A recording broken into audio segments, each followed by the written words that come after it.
Are you ready to die? She killed 12 men in Desert Shield. Tonight, 3 more would join that count. The parking garage echoed with footsteps. 3 Obsidian contractors surrounded a 54-year-old janitor pushing a mop bucket. Young, armed, confident. Are you ready to die, old lady? Master Chief Margaret Thornton set down her mop. Her voice carried the weight of 23 years of ghosts. I've been ready since 1991. Question is, are you? 30 seconds later, 3 bodies hit concrete. She hadn't taken a scratch. 23 years. The war she'd buried was about to resurrect. Subscribe now and follow this story to the end. Complete, Commander. Comment your city below. I finally kept Let me my see how promise. far this story travels. Target acquired. Margaret Thornton's hands were steady Beginning evidence as she wrung out the transmission mop. now. The same hands that had slit throats in the dark. The same hands that had applied pressure to Lieutenant Commander Sarah Chen's wounds, while arterial blood sprayed across desert sand. The same hands that had buried her medals in a storage unit and walked away from everything she'd earned. Now they cleaned floors. The San Diego Veterans Medical Center sprawled across 14 acres of California coastline. State-of-the-art facilities, cutting-edge treatment programs, a showpiece for how America cared for its warriors. Margaret knew better. She'd been mopping these floors for 3 years, long enough to see the rot beneath the shine. Hey, Grandma, you missed a spot. The voice belonged to Derek Simmons, 26 years old, head of the night security team. He stood with 2 other guards, all of them wearing the black polo shirts of Obsidian Group, the private contractor that had taken over security 6 months ago. Margaret didn't look up. I'll get it. You'll get it now. Simmons kicked the mop bucket, sending gray water splashing across the tile she'd just cleaned. His buddies laughed. Start over, and maybe work a little faster. Some of us have actual jobs to do. Margaret's jaw tightened. She felt the familiar surge, the one that had kept her alive through 3 combat deployments, through interrogations, through moments that would break most men. She breathed. 4 seconds in. Hold. 4 seconds out. Yes, sir. Simmons smirked and walked away. His radio crackled with chatter about a code yellow in the East Wing, probably another veteran having a breakdown. They'd send a response team to sedate him. File a report, move on. Margaret refilled her bucket and started again. Patience, she reminded herself. Invisibility is a weapon. She'd learned that lesson the hard way. December 1991. 23 years ago. The helicopter touched down in Saudi Arabia, carrying cargo that didn't officially exist. Master Chief Margaret Thornton, 29 years old, stepped onto the tarmac with 11 other women. They wore no unit patches, carried no identification. Their deployment orders were stamped classified at every level. Project Athena. The Pentagon's black-budget experiment to integrate women into naval special warfare. Officially, women couldn't serve in combat roles. Officially, they definitely couldn't become SEALs.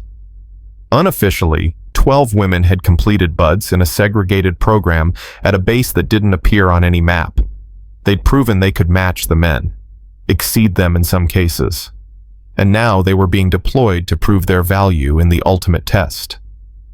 Operation Desert Shield. Their commanding officer was Lieutenant Commander Sarah Chen, 34 years old. First-generation Chinese-American, the most decorated female operator in a program that didn't exist. She gathered them in a hangar that smelled like jet fuel and sand. Listen up. Intelligence has identified a high-value target. Iraqi general running chemical weapons logistics. He's moving in 48 hours. We're going to intercept. Master Chief Elena Vasquez raised her hand. Ma'am, what's our support structure? Limited. This operation stays black. If we're compromised, command will deny our existence. No extraction, no backup, no acknowledgement. Silence settled over the group. Chen's eyes swept across her team. I won't lie to you. This is the mission that proves we belong. Succeed and Project Athena gets expanded. Fail and they bury us. Literally and figuratively. Margaret spoke for the first time. What's the intelligence source? A contractor embedded with Iraqi forces. Codename Spectre. He's been feeding coordinates for 6 months. Command trusts him. Do you trust him, ma'am? Chen's pause lasted half a second too long. I trust the mission. That has to be enough. It wasn't enough. Margaret felt it in her bones. But she was a chief, not a commander. Her job was to execute, not to question. Yes, ma'am. They deployed 3 days later. 12 women moving through the darkness of the Iraqi desert, silent as ghosts. They never saw the ambush coming. The memory hit Margaret like a physical blow as she mopped the third-floor corridor of the VA hospital. She stopped, leaned on the mop handle, breathed. 4 seconds in, hold, 4 seconds out. The fluorescent lights hummed overhead. Somewhere down the hall, a veteran cried out in his sleep. The night shift nurses didn't respond. They'd learned to ignore the screaming. Margaret had spent 23 years trying to forget, trying to disappear, trying to become someone who'd never held her commanding officer while she bled out in the sand, never promised to find the man who sold them out, never failed to keep that promise. She'd failed. For over 2 decades, she'd searched for Spectre, chased leads that went nowhere, watched the trail grow cold as the years piled up, until tonight. She finished the corridor and pushed her cart toward the elevator. The administrative wing waited on the 5th floor. Dr. Victor Ashford's office, the chief administrator who ran this hospital like his personal kingdom. The elevator doors opened. Margaret stepped in and pressed 5. Patience, invisibility, weapon, intact. Dr. Victor Ashford's office occupied the corner of the 5th floor, with views of the Pacific Ocean that he rarely appreciated. He was too busy counting money. Margaret had been cleaning his office for 3 years. She knew his schedule, his habits, his tells. He arrived at 7 a.m., left at 4 p.m., never stayed late, never worked weekends. Except tonight, his light was on. She paused outside the door, listened. Voices filtered through the wood. Shipment arrives Thursday. Usual protocol. Documentation's already filed. And the inspection. Handled. Our people at the FDA flagged it as routine. No one's looking. What about the Thornton woman? Margaret's blood froze. The janitor. What about her? Simmons says she's been places she shouldn't be. Seen things. A pause. Then, she's 54 years old. A nobody. If she becomes a problem, we solve it the way we solve all problems. Laughter. Cold. Confident. Margaret's hands tightened on her mop handle. She forced herself to breathe, forced herself to stay still. Not yet. Not here. Not without proof.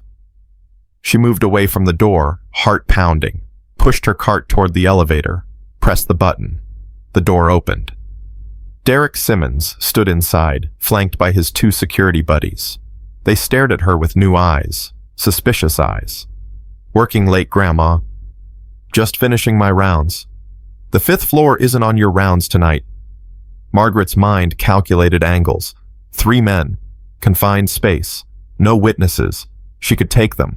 She could take them in seconds, but that would blow everything. Got confused. These old eyes. She tapped her temple and smiled.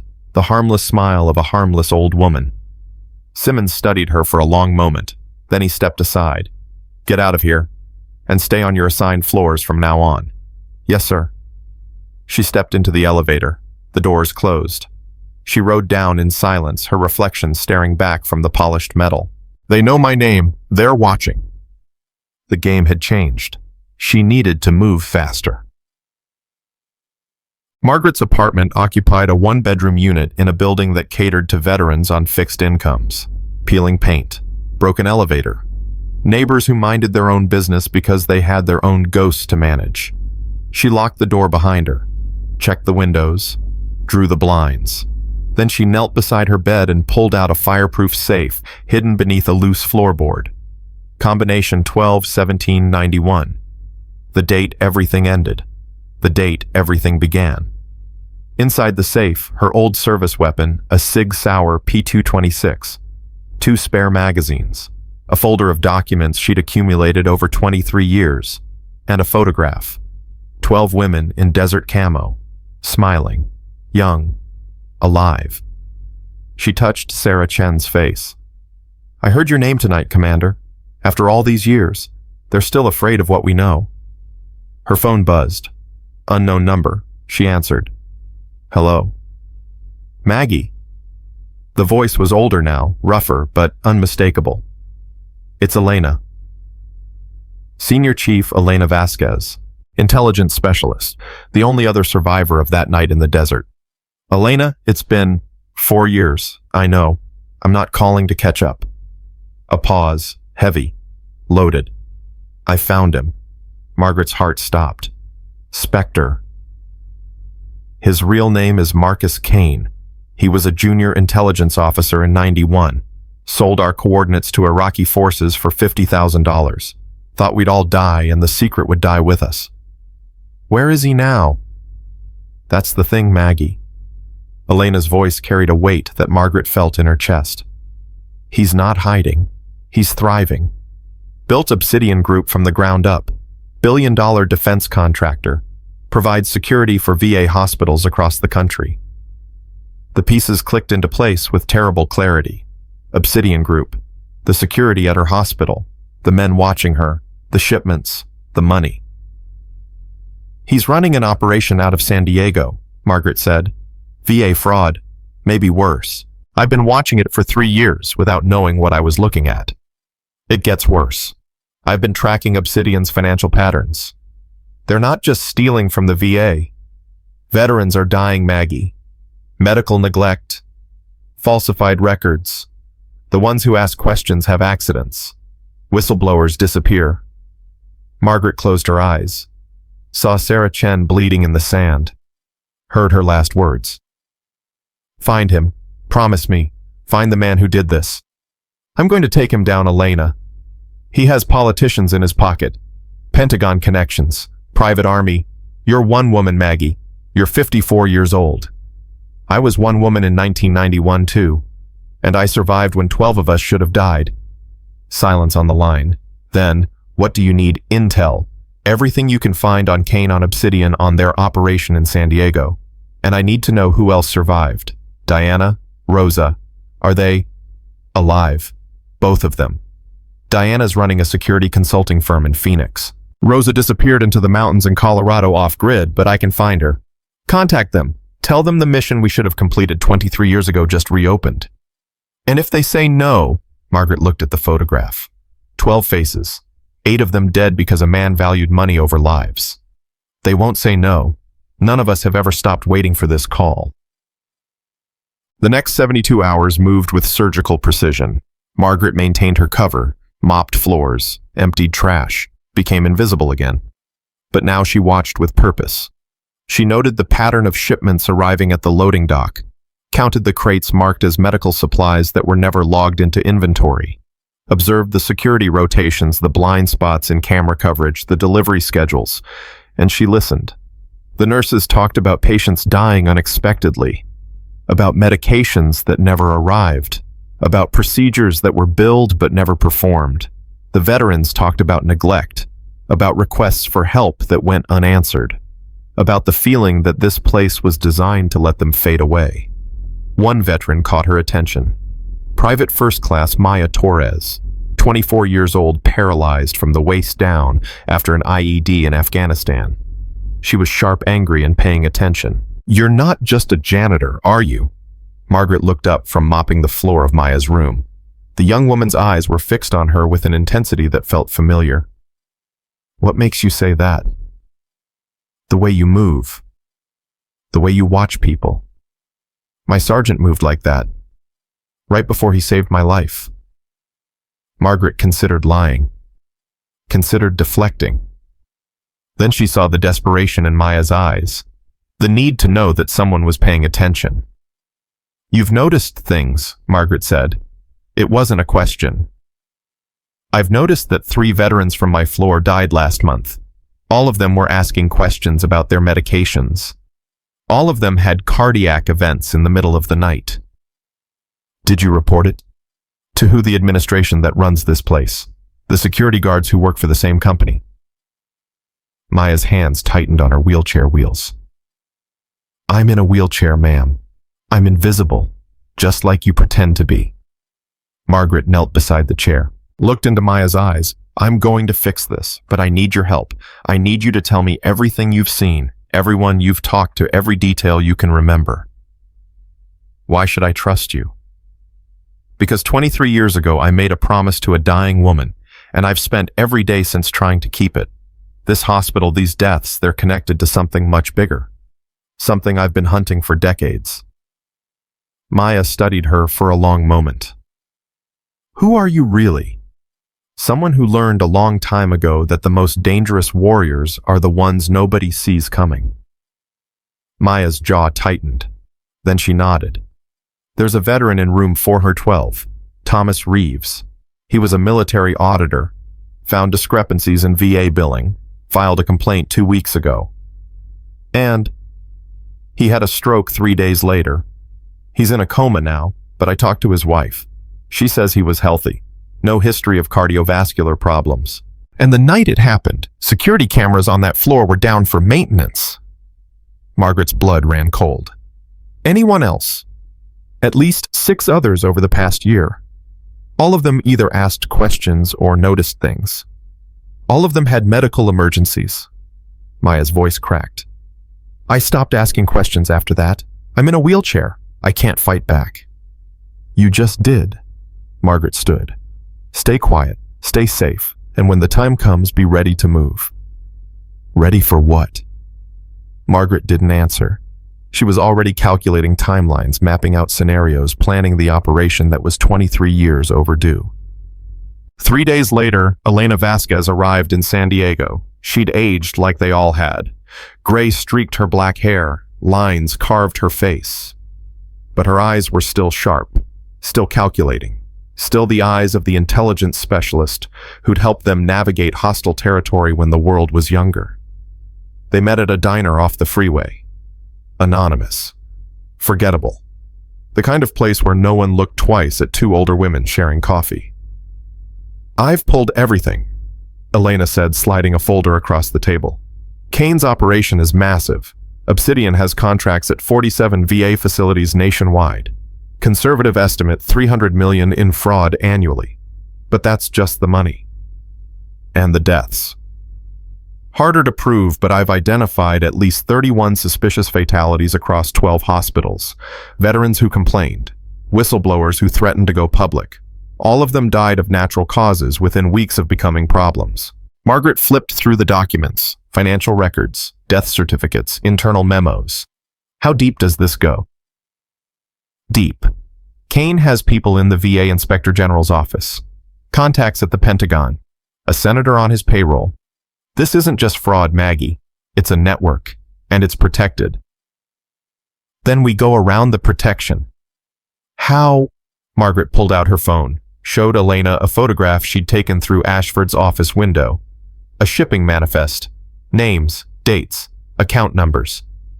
We expose everything at once, create so much evidence that the protection collapses under its own weight, and we make sure Kane doesn't get a chance to run. Elena's eyes widened. You want to take him directly? He sold us out in 1991. 8 women died because of him. Sarah died because of him. And he spent the last 23 years killing veterans to protect his profits. Margaret's voice carried the weight of 2 decades of waiting. Yes, Elena, I want to take him directly. I want him to know who's coming for him, and I want him to face what he did. Elena leaned back, studied her old friend. Diana and Rosa are on their way. They both said yes before I finished explaining. When? Tomorrow night. We'll have 48 hours to plan the operation before Kane's next shipment arrives. That's enough time. For what? We're 4 women over 50. He has a private army. Margaret smiled. It wasn't a warm smile. It was the smile of a predator finally closing in on prey. He has mercenaries. We have something better. What's that? 23 years of rage and nothing left to lose. The reunion happened in Margaret's apartment. 4 women who hadn't been in the same room since 1991. 4 survivors of a massacre that the government still refused to acknowledge. Master Chief Diana Cross arrived first, 55 years old, former demolitions expert. built like a linebacker with hands that could shape plastic explosives in the dark. She'd spent the last 2 decades running a security consulting firm, teaching people how to blow things up legally. Maggie. She embraced her old teammate with the force of someone who never forgot. When Elena called, I dropped everything. Been waiting for this. Chief Petty Officer Rosa Martinez came next. 52 years old. Sniper. The quietest member of the original team and the deadliest. She disappeared into the Colorado mountains after they came home living off-grid training for a war she always knew would come. Took you long enough, she said, setting down a case that definitely contained a rifle. I've been practicing. Elena arrived last, carrying equipment cases filled with surveillance technology, encrypted communications gear, and documentation that could bring down an empire. They gathered around Margaret's small kitchen table. The photograph of their original team sat in the center. 12 faces, 8 of them dead. You all know why we're here, Margaret began. Marcus Kane, codename Spectre, the man who sold our coordinates in 1991 and got 8 of our sisters killed. And now he's running a criminal enterprise, Elena added, stealing from veterans, killing the ones who get in his way, protected by politicians and Pentagon contacts. Diana cracked her knuckles. So we do what we should have done 23 years ago. We remove him from the equation. It's not that simple. Margaret spread documents across the table. Kane is insulated. We kill him. Obsidian continues. The fraud continues. The deaths continue. We need to destroy the entire network. Expose everything. Make it impossible for anyone to cover up. Rosa studied the documents. What's the plan? Kane is coming to San Diego in 4 days. Obsidian is moving a major shipment through the VA hospital medical supplies that are actually opioids being diverted for street sale. Kane personally oversees these operations. He'll be at the hospital Thursday night. Security, Diana asked. 12 Obsidian operatives on site during the transfer, plus local security staff, mostly civilians who don't know what they're actually protecting. Odds aren't great. They don't need to be. Margaret's eyes swept across her team. We're not here to win a firefight. We're here to expose a conspiracy. The shipment, the financial records, the evidence of veteran deaths, all of it converges Thursday night. We document everything, transmit it to contacts Elena has cultivated in the Justice Department, the FBI, and the press. Then we neutralize Kane. And if his men try to stop us? Margaret's smile returned. Cold, certain. Then we remind them why Project Athena was the Pentagon's best-kept secret. The next 3 days blurred with preparation. Diana surveilled the hospital, mapping security rotations, identifying structural weaknesses, planning contingencies. Rosa positioned herself on a rooftop with sightlines to every entrance and exit. Elena established a mobile command center in a van parked 3 blocks away, monitoring police frequencies, coordinating communications, preparing to transmit evidence at a moment's notice. Margaret continued her cover. Mopped floors, emptied trash, watched. And she prepared Maya Torres. When it starts, you need to be in the basement, Margaret told her. There's a service corridor that leads to a loading dock. I've disabled the cameras. You'll be able to get out safely. I don't want to run, Maya said. I want to fight. You will fight. After this is over, you're going to testify. You're going to tell the world what happened here. That's more important than anything you could do Thursday night. And you? Margaret hesitated. I'm going to finish something I started a long time ago. 23 years ago, I watched my commanding officer die in the sand. I promised her I'd find the man responsible. I've been keeping that promise every day since. Maya's eyes glistened. What was her name? Lieutenant Commander Sarah Chen, the bravest warrior I ever served with. What happened to her? Margaret closed her eyes. The memory crashed over her like it always did. Flames, blood, sand. Sarah's voice growing weaker with every word. She was shot during an ambush. Iraqi forces. But they knew we were coming. Someone sold our position for money. I held her while she died. Did she say anything? She said, find him. Promise me. Margaret opened her eyes. I've spent 23 years trying to keep that promise. Thursday night, I finally will. Maya reached out and gripped Margaret's hand. Soldier to soldier, warrior to warrior. Then I'll be ready. Whatever you need. Wednesday night, 24 hours before the operation. Margaret stood in her apartment staring at the photograph of her original team.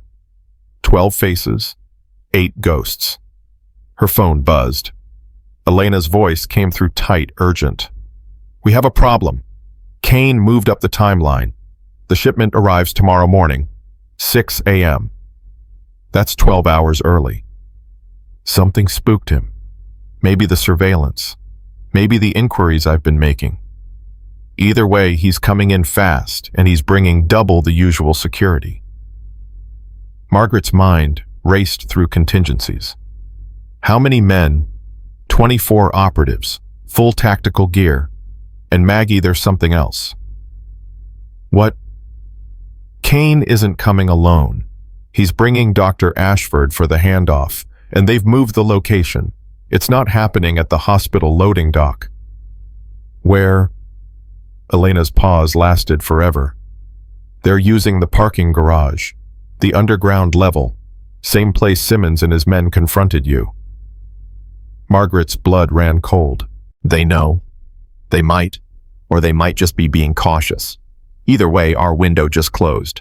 We don't have time to reposition Rosa. Diana's contingencies don't work for the new location, and I can't guarantee the evidence transmission with their new security setup.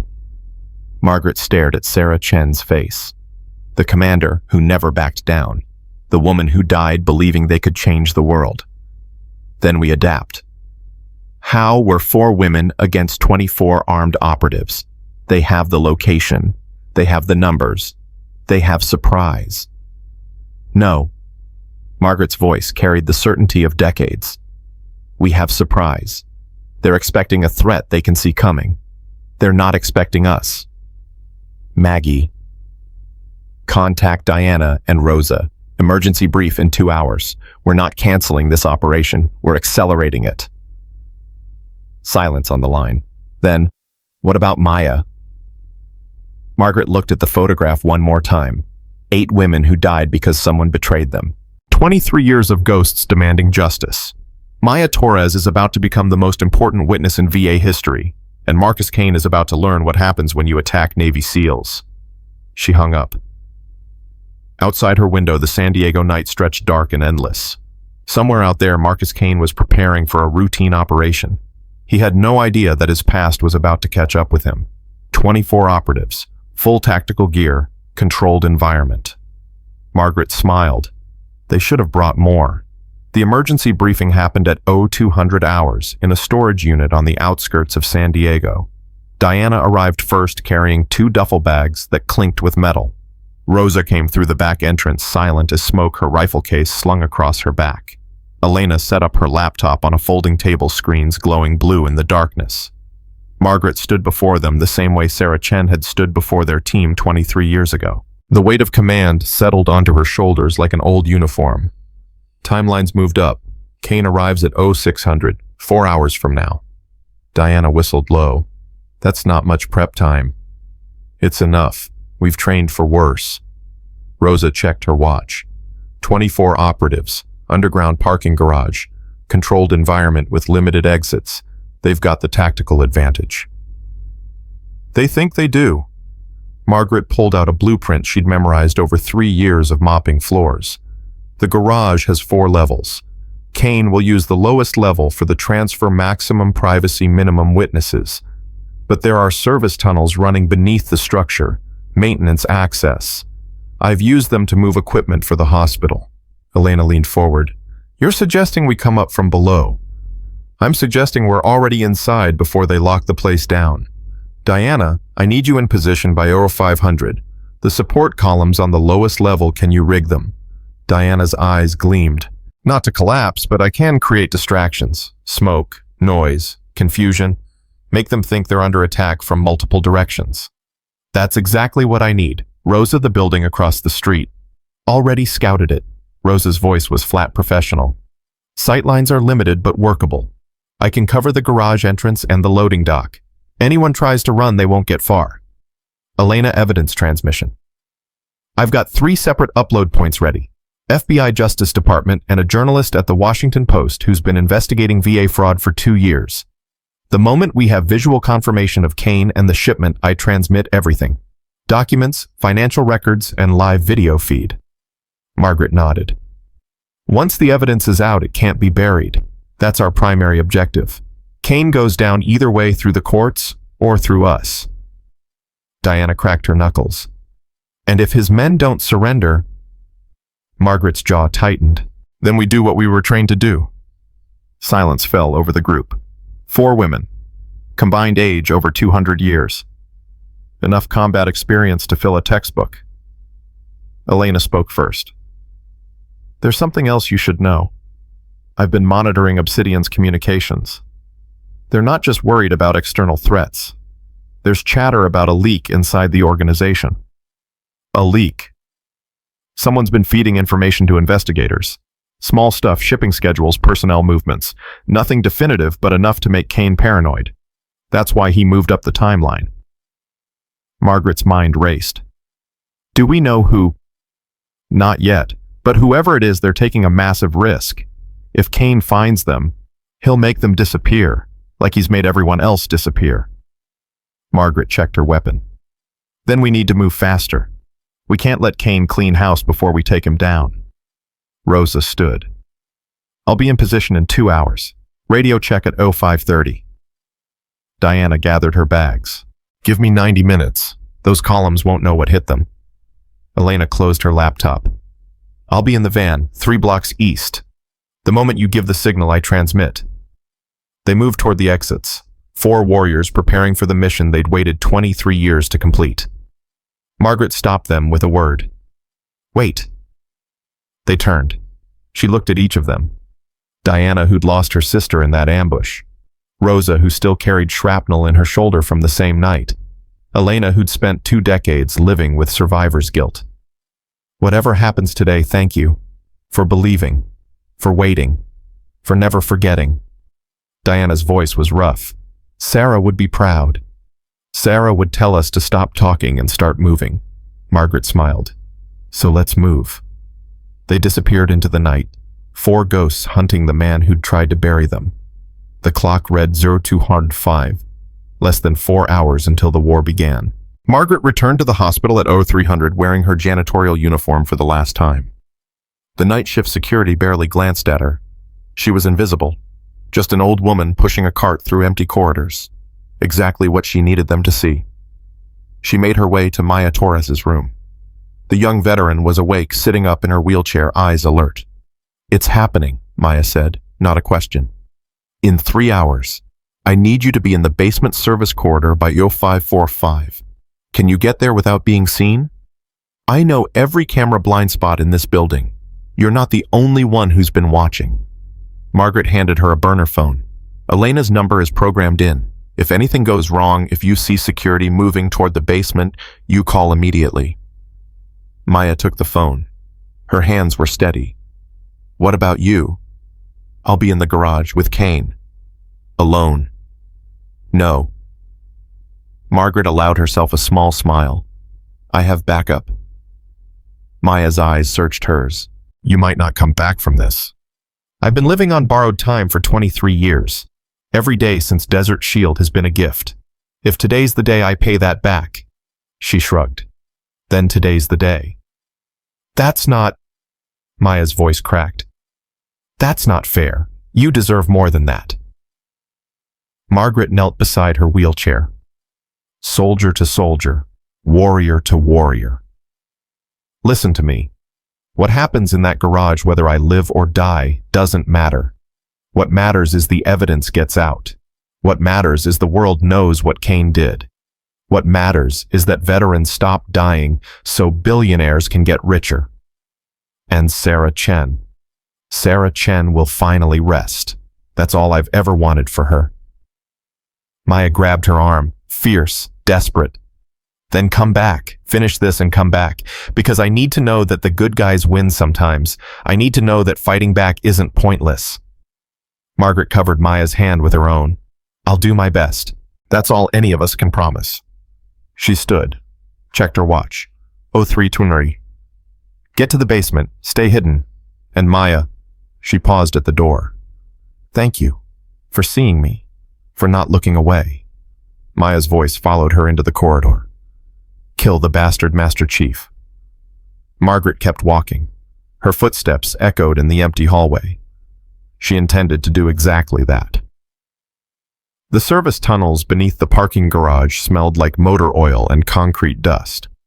Margaret moved through them from memory, her flashlight off, navigating by touch and instinct.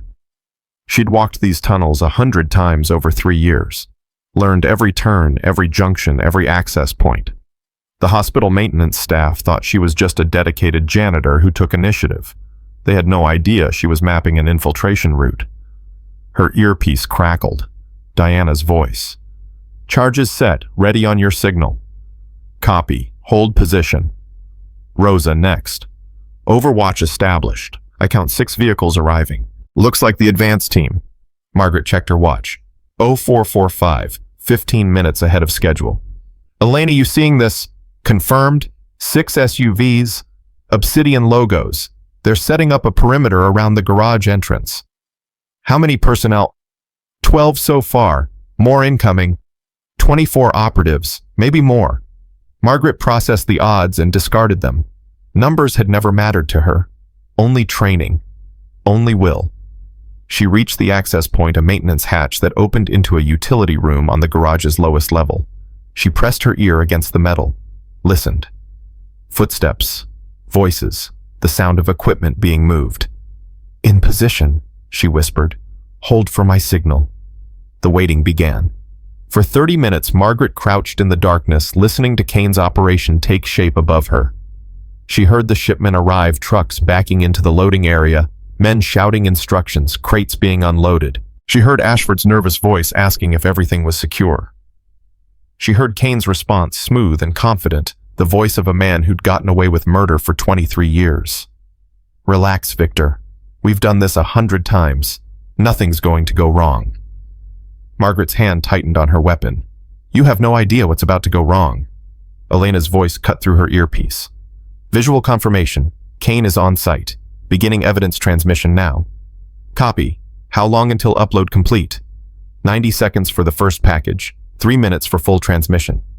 Hold the operation until transmission is confirmed. Understood. 90 seconds. 3 minutes. An eternity when you were crouched in a tunnel, waiting to confront the man who'd killed your team. Margaret counted her breaths. 4 seconds in. Hold. 4 seconds out. The memories came anyway. Sarah Chen's voice in the desert. Hold position. We wait for the signal. The explosion that lit up the night.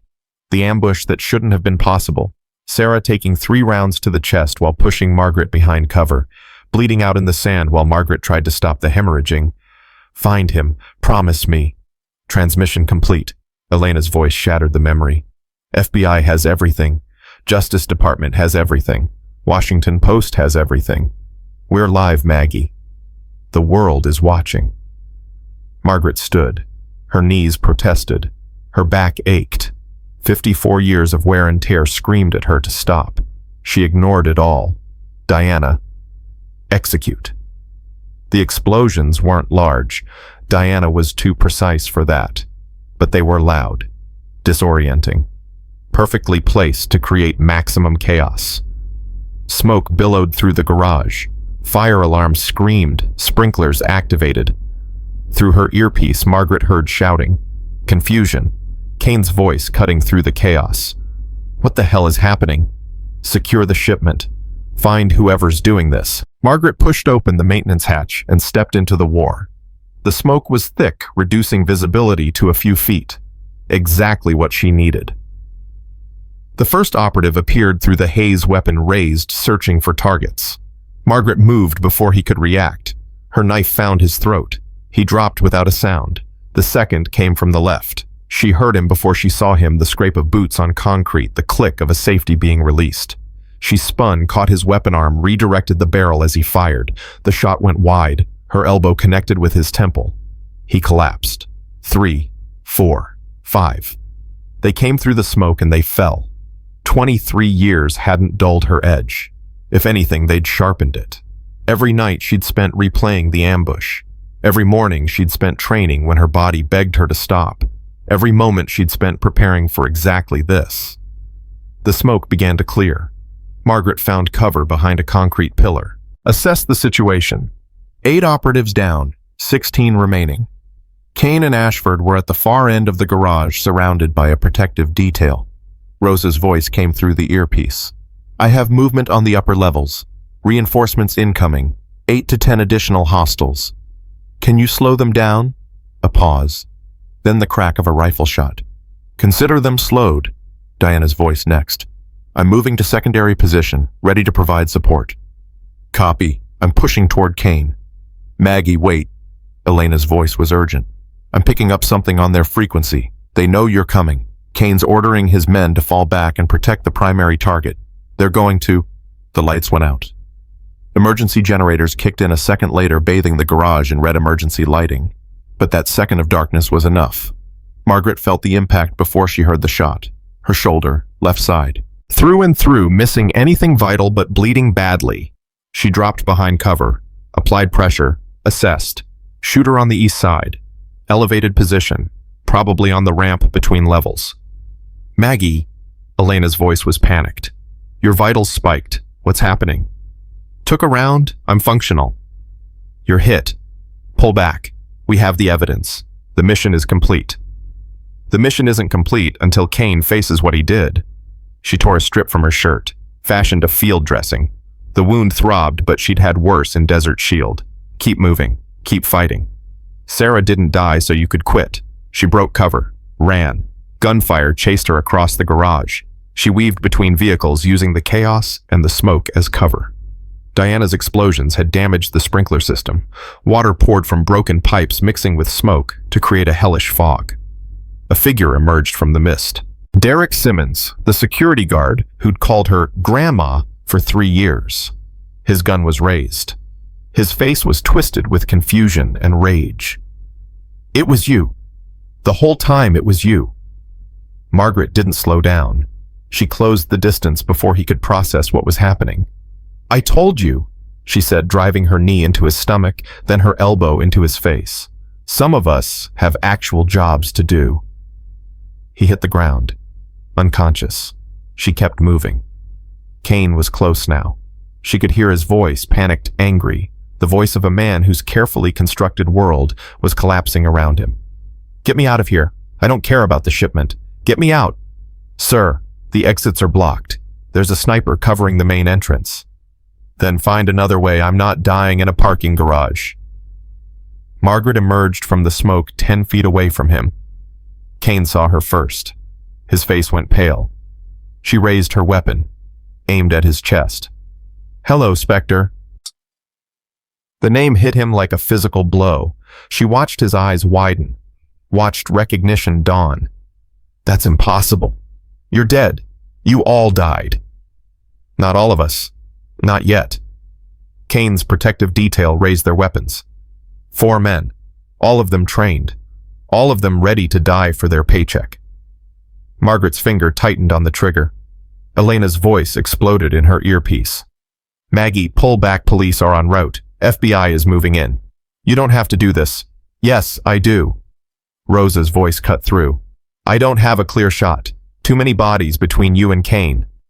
Then I'll make one. Kane's voice shook. Wait. We can make a deal. I have money, connections. Whatever you want. I want Sarah Chen alive. Margaret's voice was ice. Can you give me that? I don't know who. Lieutenant Commander Sarah Chen, December 1991. You sold our coordinates to Iraqi forces. She died in the sand with a bullet in her chest. 8 of my teammates died that night because of you. Kane's face collapsed. 23 years of buried secrets surfacing in an instant. I was young. I needed money. I didn't know. You didn't know that selling out American soldiers would get them killed. Margaret stepped closer. The protective detail shifted nervously. You didn't know that $50,000 wasn't worth 8 lives. I've regretted it every day. You built a $1 billion company on our graves. You've killed veterans to protect your profits. You've regretted nothing. Sirens wailed in the distance, getting closer. Kane made a desperate grab for one of his guards' weapons. "Shoot her! She's one woman! Shoot her!" The guards hesitated. They'd seen what one woman had done to their colleagues. That hesitation cost them. Diana's voice crackled. "Flashbang, cover your eyes." Margaret dropped. The world went white. Sound disappeared. Kane's guards staggered blind and deaf. When Margaret's vision cleared, Diana was there emerging from a service entrance weapon raised, covering the disoriented operatives. "Get Kane," Diana said. "I've got these idiots." Margaret moved. Kane was running, stumbling toward a vehicle, fumbling with keys, desperate to escape. She caught him at the driver's door. Her hand closed around his collar. She spun him around, slammed him against the car. "You're not running from this. Not this time." "Please." He was crying now. The billionaire, the mastermind, reduced to tears. "Please. I'll confess. I'll tell them everything. Just don't..." "Don't what?" Margaret's grip tightened. "Don't do to you what you did to Sarah. Don't leave you bleeding in the dark while the world ignores your screams." "I was following orders." The words hit her like cold water. "What? I didn't act alone. There were others, people above me. They're still there, still operating." Kane's eyes were wild, desperate. "I'll give you names. I'll give you everything. But you have to let me live." Margaret's grip loosened slightly. "Who gave you those orders?" "A colonel, Intelligence Division. He was running black ops that the Pentagon didn't sanction. Your mission project, Athena, it was never supposed to succeed. They wanted it to fail. They wanted you dead." "Why?" "Because if women could be SEALs, if that program proved women could fight, it would change everything. The brass didn't want change, so they made sure the mission failed." 23 years of searching. 23 years of believing this was about greed. And it was worse. So much worse. "The colonel," Margaret said. "What was his name?"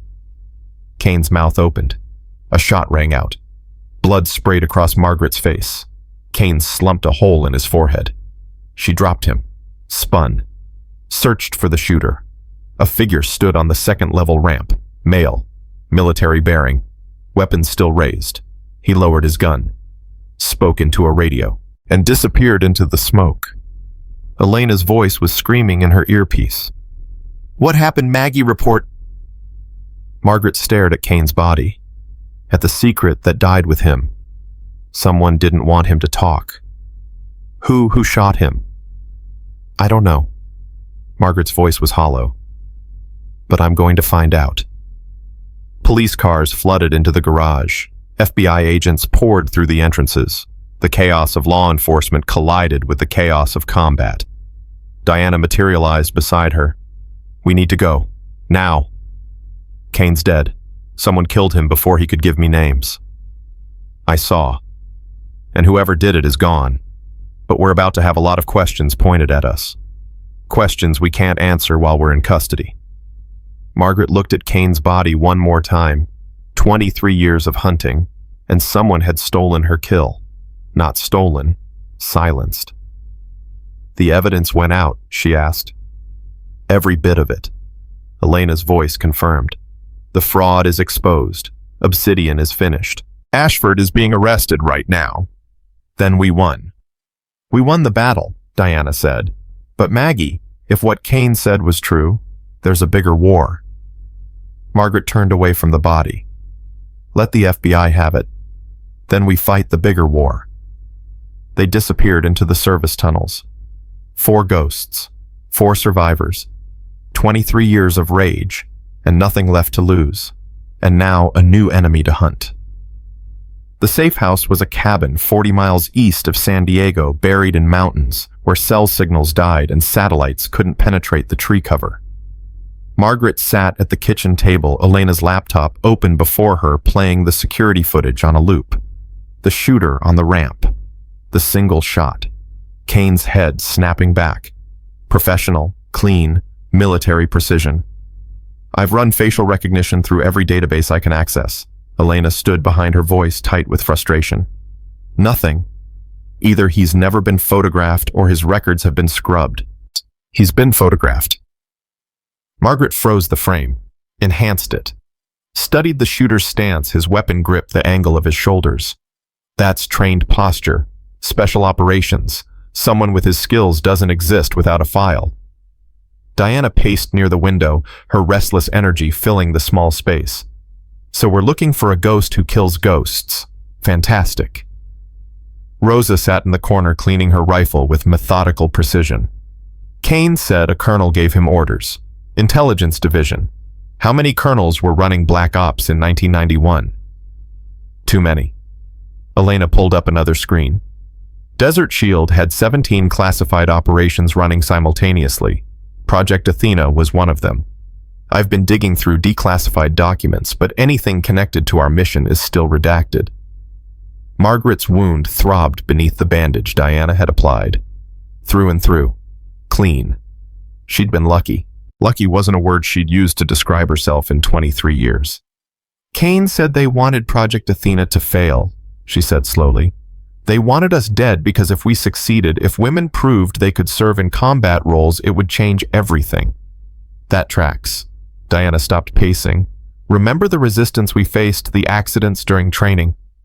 The equipment failures that happened at the worst possible moments.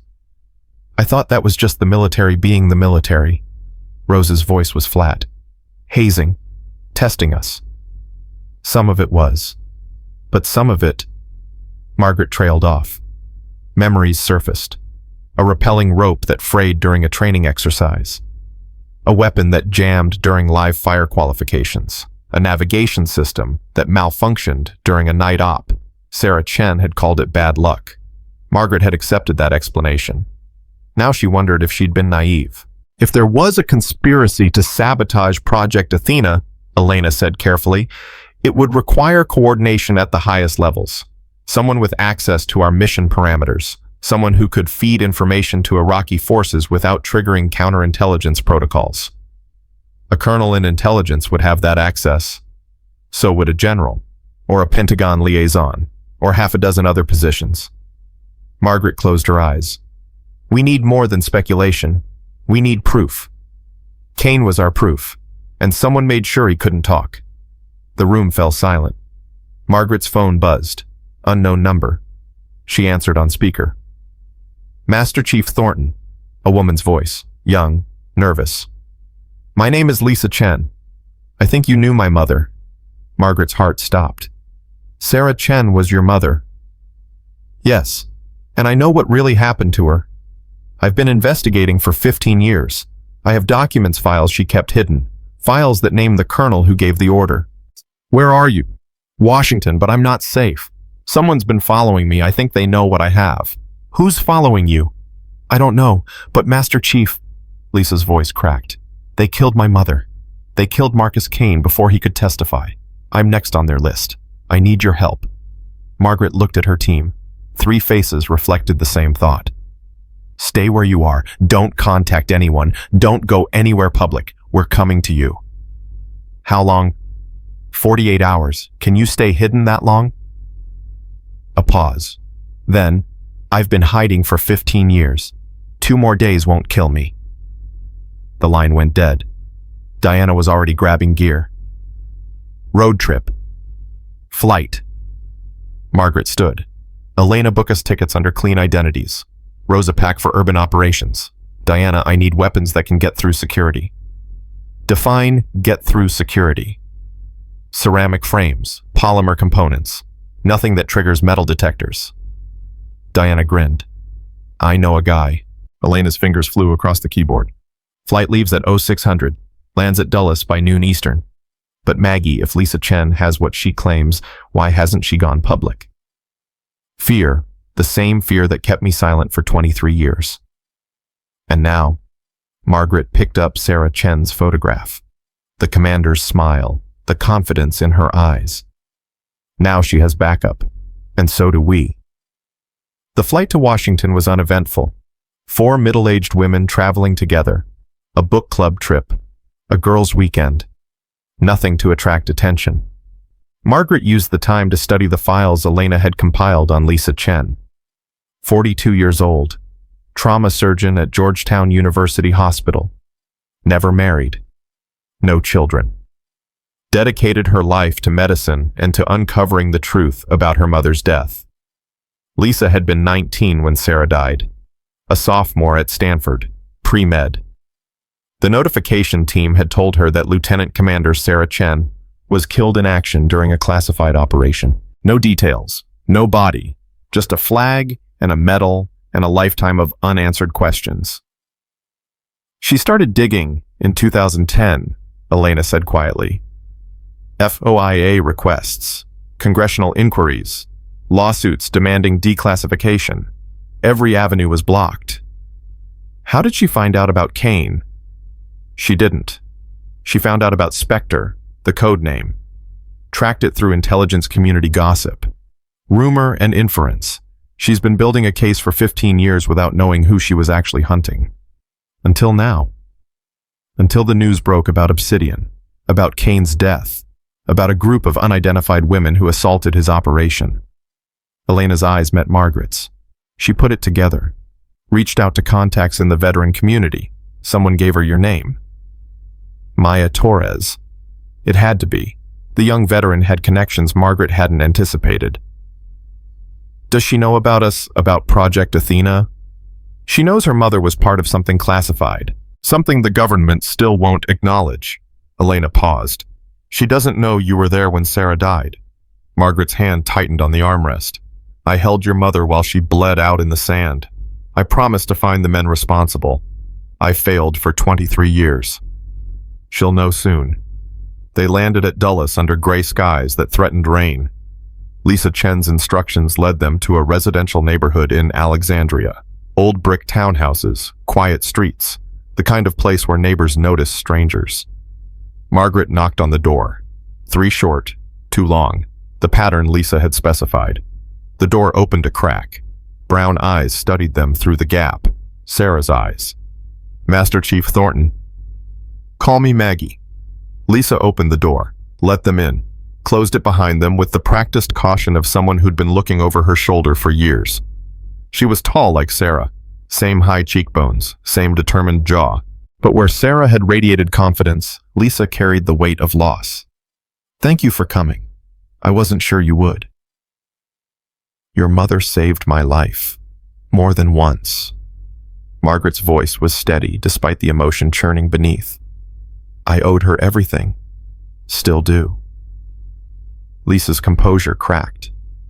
You were there when she... I was there. I held her. I made her a promise. What promise? To find the man who sold us out, to make him pay. Margaret paused. I kept that promise. Kane is dead, but before he died, he told me something that changes everything. The Colonel. You know. Lisa moved to a desk covered in papers, files, photographs, a conspiracy board that would make any detective proud. I've known for 3 years. I just couldn't prove it. She pulled out a photograph. Colonel Raymond Vance, Intelligence Division. He ran black operations throughout Desert Shield, and he was the oversight commander for Project Athena. Margaret stared at the photograph. Gray hair, steel eyes, the kind of face that commanded respect and inspired fear. He's still alive. More than alive. He's a 3-star general now, deputy director of the Defense Intelligence Agency, one of the most powerful men in the military establishment. Diana whistled. That's why they killed Kane. He was going to name a sitting general. Vance has been protecting himself for 30 years. Lisa's voice hardened. Every investigation into Project Athena has been blocked. Every whistleblower has been silenced. Every document has been classified beyond reach. You have documents. My mother's documents. Lisa pulled out a weathered folder. She kept copies, hidden. She knew something was wrong with the intelligence they were receiving. She documented everything. Margaret's hands trembled as she took the folder. Sarah's handwriting. Sarah's notes. A voice from beyond the grave. Intelligence source Spectre provides coordinates for target. Cross-reference shows inconsistencies. Requested verification denied by oversight commander. Something wrong. She knew. She suspected. And I think that's why they had to eliminate your whole team. Not just because of the policy implications, but because Sarah was getting too close to the truth. Elena leaned over Margaret's shoulder. These notes mention direct communication with oversight. That would be Vance. Yes, my mother reported her concerns up the chain, and within 48 hours your team was ambushed. The pieces clicked together with terrible clarity. Sarah Chen hadn't just been a casualty. She'd been a target. Margaret set down the folder. Her voice was ice. Where is Vance now? The Pentagon. But Maggie. Lisa grabbed her arm. He's untouchable. Private security, classified locations, political protection. You can't just walk in and watch me. That's not a plan. That's suicide. Lisa. Margaret turned to face Sarah's daughter fully. I've spent 23 years hunting the wrong man. Kane was just a pawn. Vance gave the order that killed your mother. He's been killing veterans and whistleblowers for decades to protect himself. He had Kane executed right in front of me to keep his secrets buried. I know all of this. But nothing. Your mother died trying to expose him. I'm not going to let that be meaningless. Neither am I. Lisa's eyes blazed with sudden fire. That's why I called you. That's why I've spent 15 years building this case. But if we go in without a plan, if we get ourselves killed before the truth comes out, then Vance wins. My mother dies for nothing. Your teammates die for nothing, and he keeps killing. The room fell silent. Rosa spoke for the first time. She's right. Thank you, Diana muttered. Voice of reason from the sniper. We hit Kane hard and fast. It worked, but Kane wasn't expecting us. Vance knows we're coming. He's been preparing for this confrontation for 30 years. Elena nodded. A 3-star general with DIA resources can track our movements, anticipate our plans, and have countermeasures ready before we get within a mile of him. Margaret's jaw tightened. So what do you suggest? We don't go to him. Lisa's voice steadied. We make him come to us. How? Lisa pulled out another document. An invitation on heavy paper, gold embossing, official seals. The Pentagon is hosting a gala next week. Defense contractors, congressional leadership, military brass. General Vance is the keynote speaker. Diana laughed. You want us to crash a Pentagon party? I want us to expose a war criminal in front of everyone who's been protecting him. Lisa's eyes met Margaret's. My mother deserved a public accounting. So do your teammates. So do all the veterans Vance has killed to keep his secrets. Margaret studied the invitation. How do we get in? I have contacts, sympathizers in the intelligence community who know what Vance really is. They can get us credentials, get us past security. And once we're inside, we confront him publicly, force him to respond to accusations he can't deny. And we have Elena ready to transmit every document, every piece of evidence the moment he's on camera. He'll have his security detail kill us. Not in front of cameras, not in front of Congress, not with the whole world watching. Margaret looked at her team. Diana's grin was feral. Rosa's eyes were calculating. Elena's fingers were already flying across her laptop planning the technical details. 1 week. 1 week. Margaret extended her hand. Your mother would be proud of you. Lisa took it. Her grip was strong. Sarah's grip. Let's make sure she didn't die for nothing. The next 7 days blurred with preparation. Elena infiltrated Pentagon databases mapping security protocols, camera placements, communication frequencies. Diana acquired formal wear that concealed weapons in creative ways. Rosa identified sniper positions around the venue, not to use but to counter if Vance had his own shooters in place.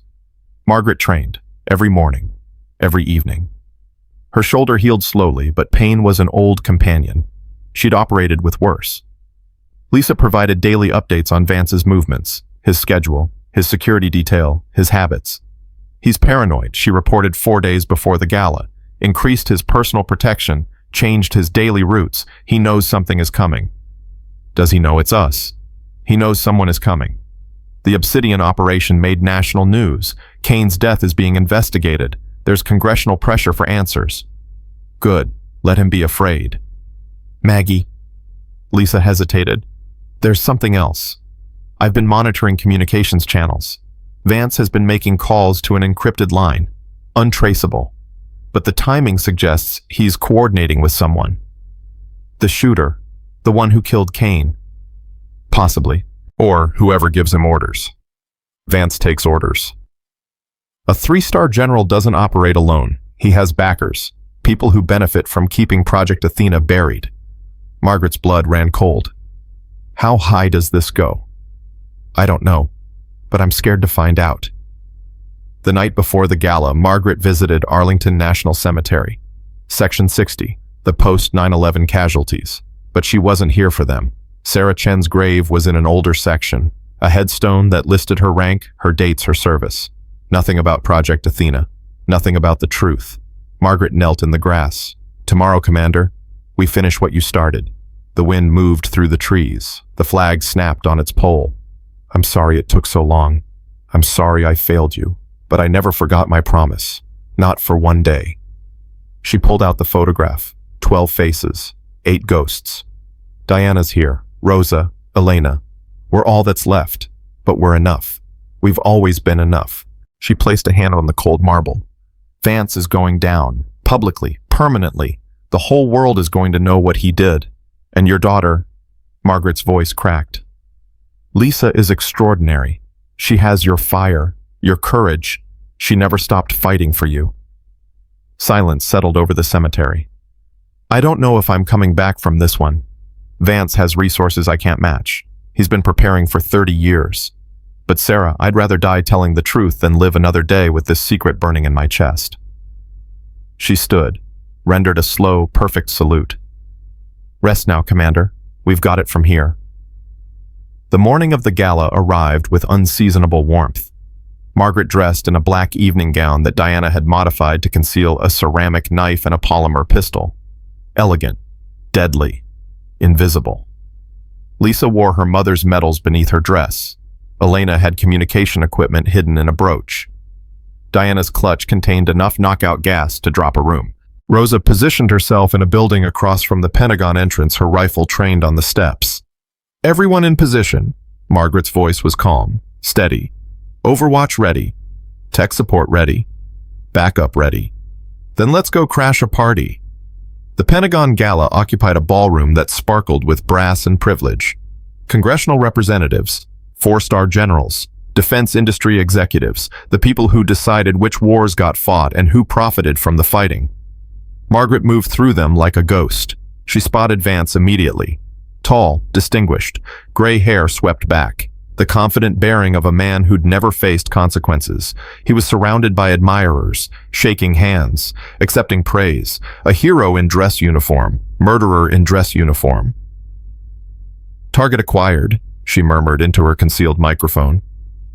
Copy. Elena status on the broadcast. Ready. The moment you give the signal, every network gets simultaneous upload. Documents. Audio recordings. Everything. Lisa. In position near the stage, ready to confront him during the speech. Margaret checked her watch. The keynote was scheduled for 2100. 30 minutes. She found a position near the rear exit, watched, waited. A waiter approached. Champagne, ma'am. No, thank you. The waiter lingered a moment too long. His eyes met hers. Recognition. The shooter from the garage. He smiled, reached beneath his serving tray. Margaret moved first. Her hand closed around his wrist before he could draw. She twisted, felt bone grinding against bone. Who sent you? You're too late. His voice was a whisper. It's already done. What's done? His smile widened. His other hand came up, a syringe aimed at her neck.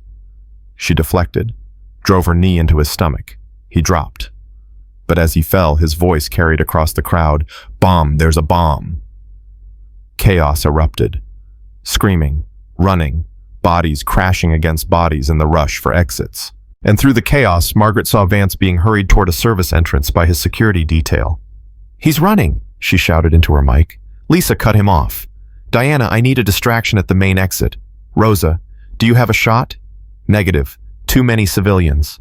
"Elena, broadcasting now, the world is seeing everything. But Maggie, there's no bomb. It's a diversion. I know. Vance is trying to escape. Margaret sprinted through the panicked crowd, knocked aside a senator, vaulted over an overturned table. The service entrance led to a corridor. At the far end, Vance's security team was pushing him toward an elevator. General Vance. He turned. Their eyes met. 30 years of secrets. 23 years of hunting. Everything collapsed into this single moment. You killed them. Margaret's voice echoed off the walls. Sarah Chen, 8 women under my command. 31 veterans who asked the wrong questions. You killed them all. Vance's composure cracked for just a second. Fear flickered in his eyes. You don't know what you're talking about. I know everything. Elena's broadcasting it right now. Documents, audio recordings, Sarah Chen's notes. The whole world is watching. That evidence is classified. Anyone who releases it commits treason. Then prosecute me. After you explain why you sold American soldiers to the enemy for policy reasons. Vance's security team raised their weapons. Stand down, Lisa Chen's voice rang out. She emerged from a side corridor flanked by Diana. General Raymond Vance, you're under citizen's arrest for treason, murder, and conspiracy. Citizen's arrest. Vance laughed. This isn't a movie, Dr. Chen. Your mother learned what happens to people who challenge me. You're about to learn the same lesson. My mother died trying to expose you. I won't. No, you'll just die. He reached for his sidearm. Margaret fired first. The polymer bullet took him in the shoulder. He spun, crashed against the wall. His security team opened fire. Diana's gas grenade detonated. White smoke filled the corridor. Margaret grabbed Lisa, pulled her behind cover. Return fire, screaming. The chaos of close-quarters combat. When the smoke cleared, Vance was gone. 2 of his security team lay unconscious. 1 was dead. The 4th had dragged the general into the elevator. Margaret slammed her fist against the wall. He's gone. We lost him. No. Elena's voice crackled through the earpiece. We didn't. I'm tracking his security details phones. He's heading for the roof. Helicopter extraction. That's my guess. Margaret looked at Lisa, at Diana, at the corridor filled with chaos and consequences. Then we go to the roof. They ran. The stairwell echoed with their footsteps as Margaret led the charge toward the roof. Diana was right behind her, weapon drawn, moving with the fluid precision of someone who'd spent decades preparing for exactly this kind of fight. Lisa stayed close, her mother's documents clutched against her chest like a shield. Elena's status on the helicopter. 3 minutes out, military bird, no markings. Can you stop it? I'm trying to get a message to FAA. Pentagon airspace is restricted, but Vance has friends everywhere. They might let him through. Margaret's lungs burned as she climbed. 54 years old, wounded shoulder, running on adrenaline and rage. Keep moving. Sarah didn't die so you could quit on a stairwell. They reached the roof access door. Locked. Diana stepped forward with a shaped charge the size of a playing card. Cover your ears. The explosion was small, precise, surgical. The door blew inward. Margaret went through first. The roof stretched before them, flat and exposed. Wind whipped across the surface, carrying the distant sound of sirens. The gala below had descended into chaos, security lockdown evacuations, a media circus that would dominate every news cycle for weeks. And in the center of the roof, General Raymond Vance stood beside his remaining security officer, watching the sky for salvation. He saw Margaret emerge, his face twisted with fury. You just destroyed your life. You know that, don't you, attacking a general officer? Discharging a weapon in the Pentagon. You'll spend the rest of your existence in a military prison. Worth it. Margaret raised her weapon. Step away from the extraction point. Or what, you'll shoot me again. Vance laughed, but there was fear beneath it. Blood soaked through his uniform jacket where her first bullet had struck. You're not a killer, Master Chief. You're a soldier. You follow rules. I followed rules for 23 years. They didn't bring my team back. They didn't bring Sarah Chen back. And they sure as hell didn't stop you from murdering veterans in their hospital beds.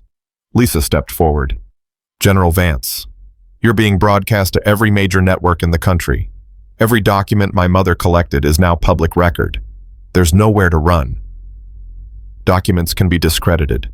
Witnesses can be silenced. Vance's eyes flickered to the sky. The helicopter was closer now, its rotors chopping the air. I've been doing this for 30 years.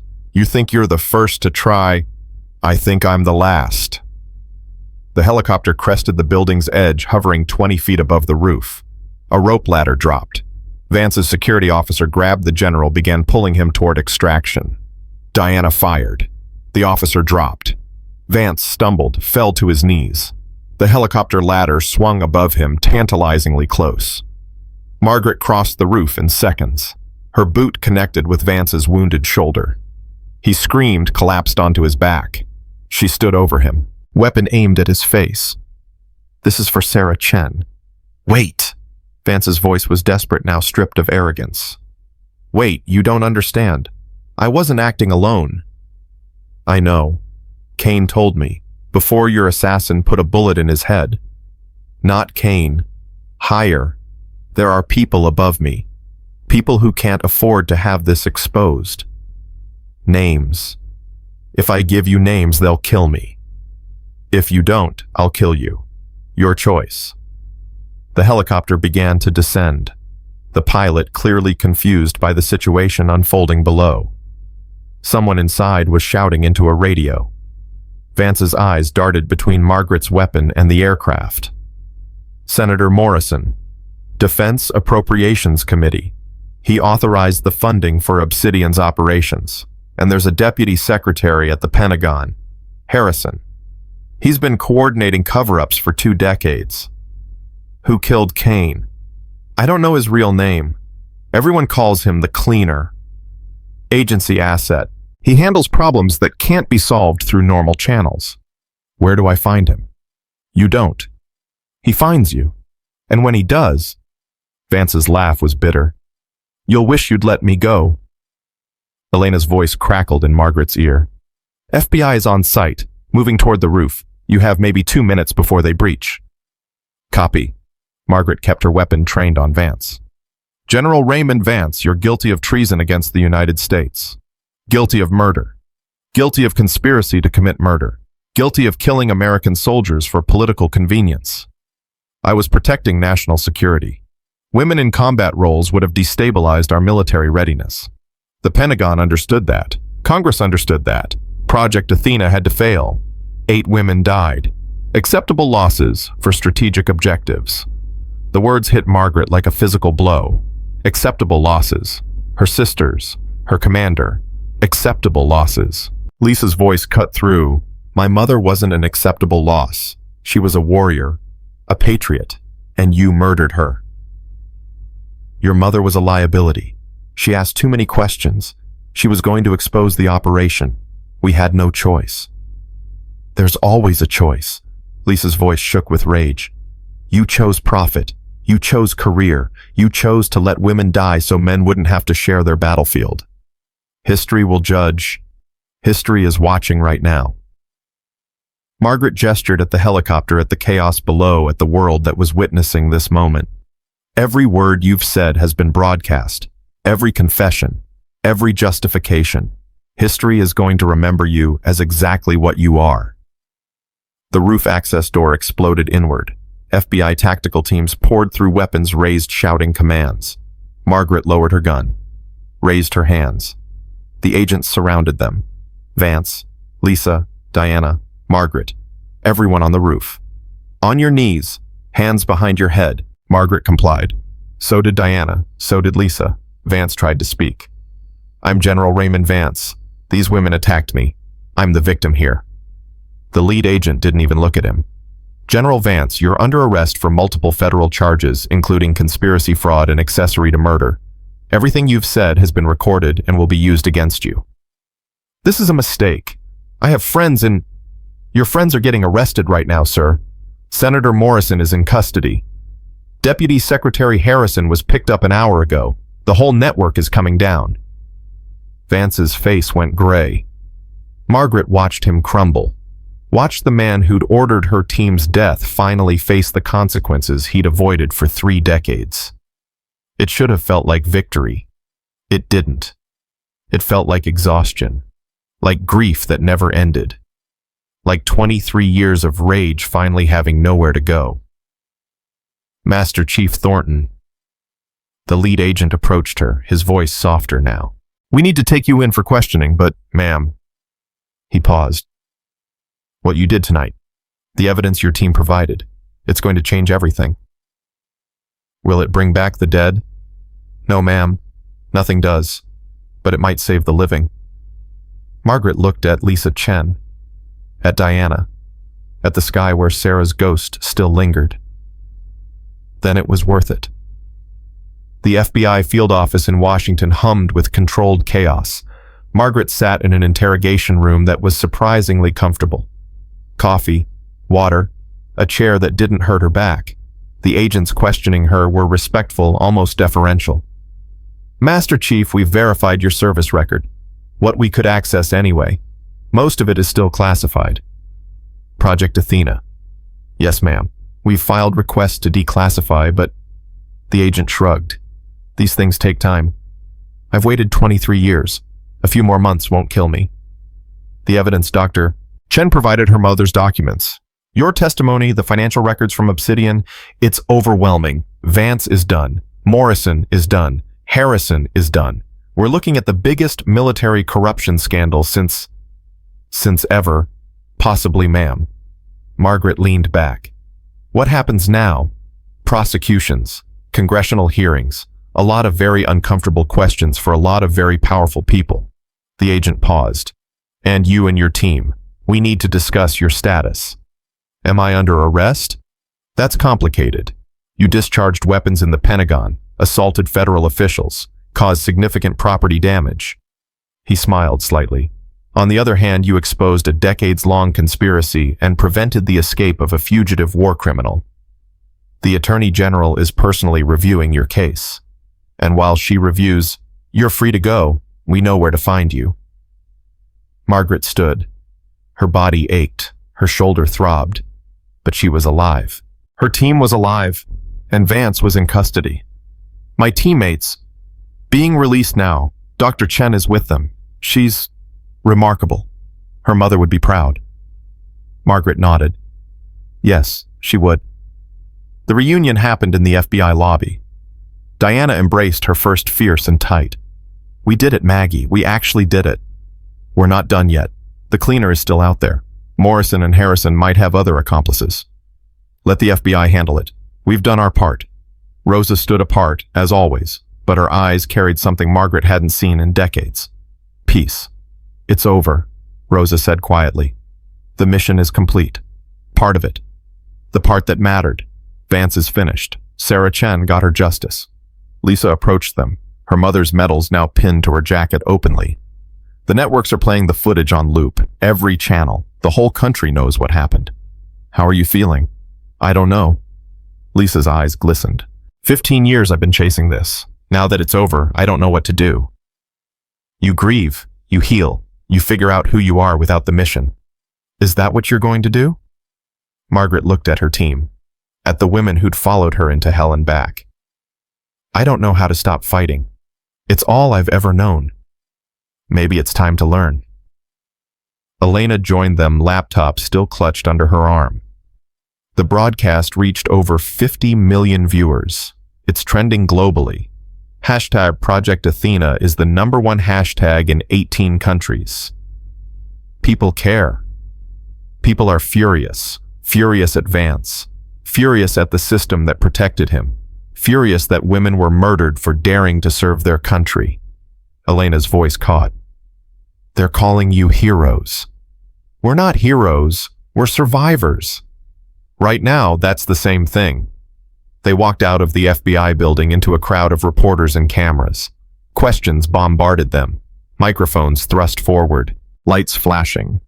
Margaret raised her hand. The crowd fell silent. 23 years ago, 12 women served their country in an operation that was never supposed to succeed. 8 of them died because men in power decided that women didn't belong on the battlefield. Their names were classified.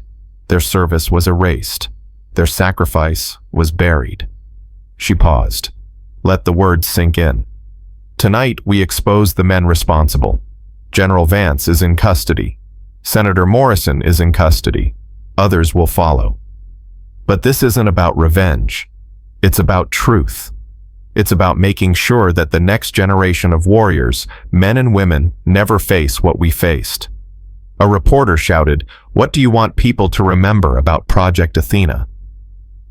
Margaret thought of Sarah Chen, of the smile in the photograph, of the voice that still echoed in her dreams. Remember that we were soldiers. We trained as hard as any man. We fought as bravely as any man. We died as honorably as any man, and we deserve to be recognized for it. She turned and walked away. Her team followed. Behind them, the cameras kept rolling. The safe house in Virginia was quiet after the chaos of Washington. Margaret sat on the porch watching the sun set over the mountains. Her shoulder was properly bandaged now. Her body was finally allowing itself to feel the exhaustion of decades. Lisa joined her carrying 2 glasses of whiskey. My mother's favorite. Margaret accepted the glass. She had good taste. In drinks, in friends. Lisa sat beside her. She talked about you, you know. In her letters home, before the deployment. She said you were the most capable operator she'd ever served with. Sarah was better. She saw things I missed. She saw the betrayal coming. Not soon enough. They sat in silence, watching the light fade. "What happens now?" Lisa asked finally.